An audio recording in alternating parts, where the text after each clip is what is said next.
Hey, it's Doris with Aldi Books, and I'm here to talk about the last 3 months in the Book Naturalist book club. So in October, we read Darwin Comes to Town, How the Urban Jungle Drives Evolution by Menno Schiltwiesen. This was fabulous.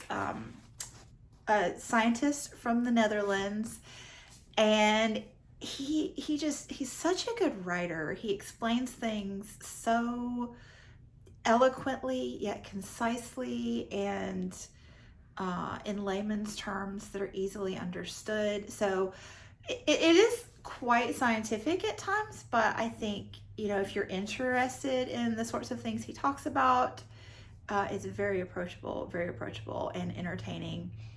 So he's essentially talking about nature in the urban environment and how it's evolving, how we're becoming the urban environment, the big cities are becoming kind of a global community with the same, if not exact, plant and animal species, very similar ones.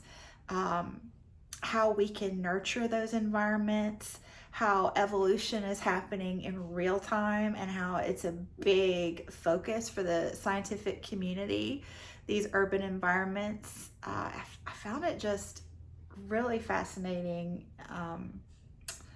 a fun read, an engrossing read, a read for our times. He talks about how important it is to nurture and study these environments, and how they're kind of the wave of the future. I just had big fun, from the mosquitoes in the underground and the little, white-footed mice in the city parks, and the parakeets and the blackbirds. It was really fun. And talking about the last chapter, nurturing vertical gardens and rooftop gardens in the big cities. I just loved even the thought of that, and how scientists and citizen scientists like you and me are coming together to, nurture science in the changing landscape of our world. So yeah, really cool read. And then November, tomorrow, we're starting The Seed Keeper by Diane Wilson. Now, this is the first fictional piece that we've done with the Book Naturalist book club, but this one follows an actual event, and she's just written that event in a fictional context, just kind of fill out the information there and kind of connect with it. But this is a Dakota woman who is following. I'll read a couple passages, I think, that will really make it work. And this is gorgeous too. I love the beadwork there. This is from the author's note. The Seed Keeper was inspired by a story I heard years ago while participating in the Dakota Commemorative March, a 150-mile walk to honor the Dakota people who were forcibly removed from Minnesota in 1863 in the aftermath of the U.S.-Dakota War.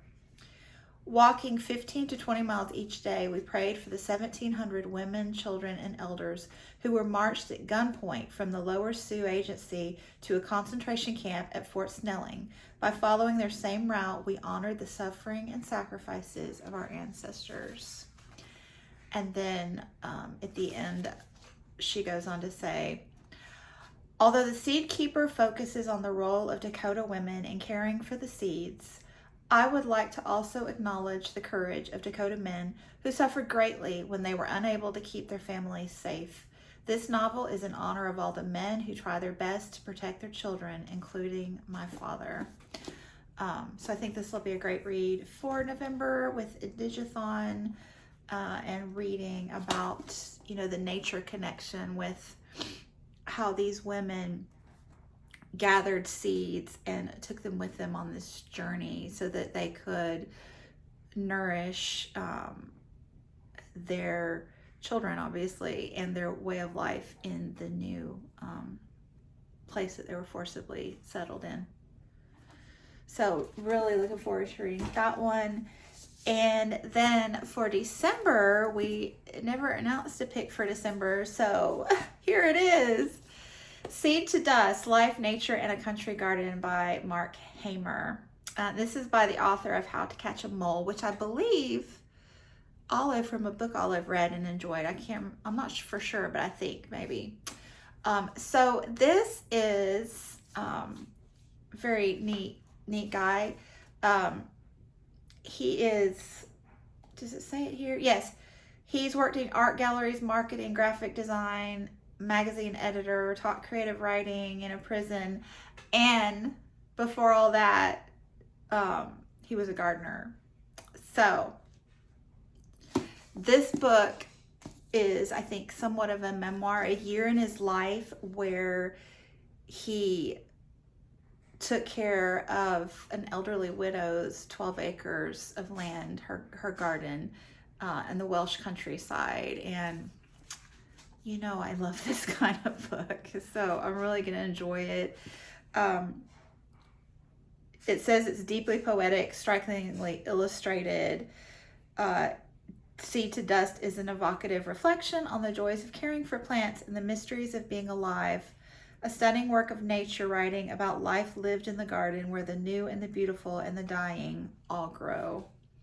So, and it does have illustrations at the beginning of each, here's one, each year. So each chapter or section is a month in the life. So May.